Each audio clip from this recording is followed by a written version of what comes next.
దాని మీద వీటిని ఎక్సర్సైజ్ 4-5 గంటలు చేస్తే మనం కూడా ఎవ్రీ పర్సన్ మీరు గుర్తుపెట్టుకోవాల్సిన అవసరం ఉంది.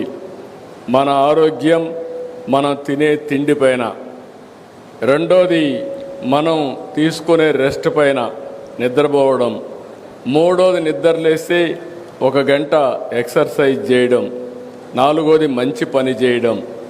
ఈ 4 చేస్తే ఇంకా హాస్పిటల్కి పోయే పరిస్థితి ఉండదు.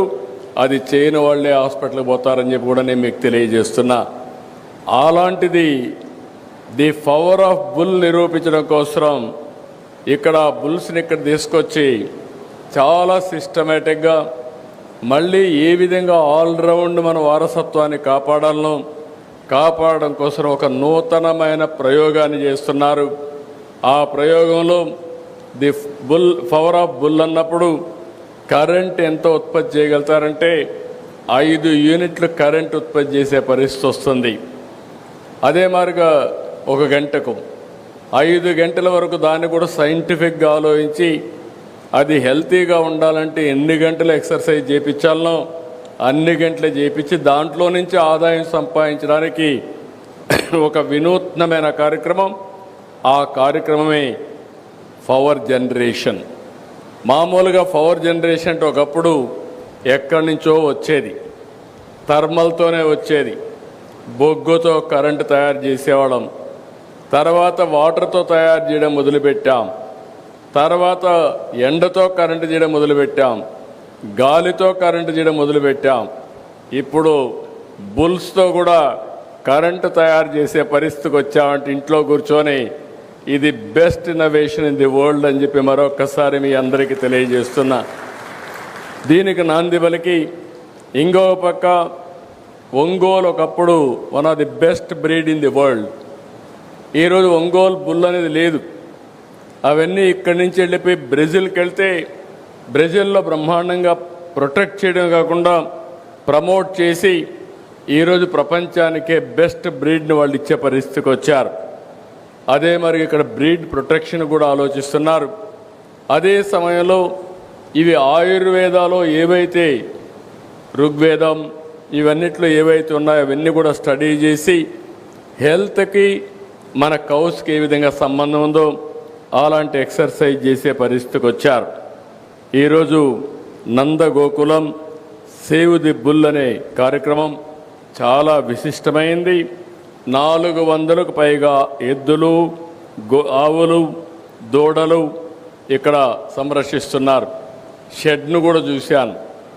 మామూలుగా షెడ్ వేస్తే పశువులకేసే షెడ్ ఎప్పుడు కూడా నాసిరకం ఉంటుంది. ఆ షెడ్ కూడా హైట్ కానీ ఈరోజు మనం ఇక్కడ కూర్చుంటే చెమట వచ్చింది, కానీ ఆ గోకుల్ షెడ్కి వెళ్తే చెమట కాదు కదా, వాసన కూడా లేదంటే వన్ ఆఫ్ ది బెస్ట్ స్టాండర్డ్స్లో అక్కడ షెడ్ ఏర్పాటు చేశారు. దానికి మనస్ఫూర్తిగా అభినందిస్తున్నా. ఇంకో పక్క నందగోకులం లైఫ్ స్కూల్కు వెళ్ళాను. పిల్లలందరినీ చూశాను. ఆర్డినరీ పిల్లలు, మామూలుగా పేద పిల్లలు. ఆ పిల్లల్ని తీసుకొచ్చి ఈడ ట్రైనింగ్ ఇస్తున్నారు, బాగా ఇది చేస్తున్నారు.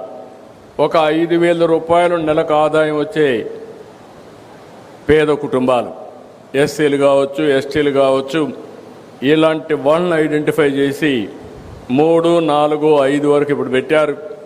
అప్ టు 10th వరకు తీసుకుపోయే పరిస్థితి వస్తున్నారు.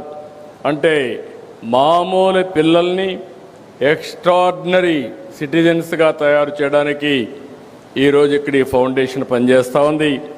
అదే కాకుండా నేను ఎప్పుడూ P4 మాట్లాడుతూ ఉంటాను. ఎందుకంటే ఒకప్పుడు మనం గుర్తుపెట్టుకోవాల్సింది పబ్లిక్ ప్రైవేట్ పార్ట్నర్షిప్తో సంపద క్రియేట్ చేశాం. ఆ సంపద వల్ల కొంతమంది పైకి వచ్చారు. ఈరోజు పైకి వచ్చిన వ్యక్తులు తిరిగి సమాజానికి ఇవ్వాల్సిన అవసరం ఉంది. ఆ సమాజానికి give back to the society.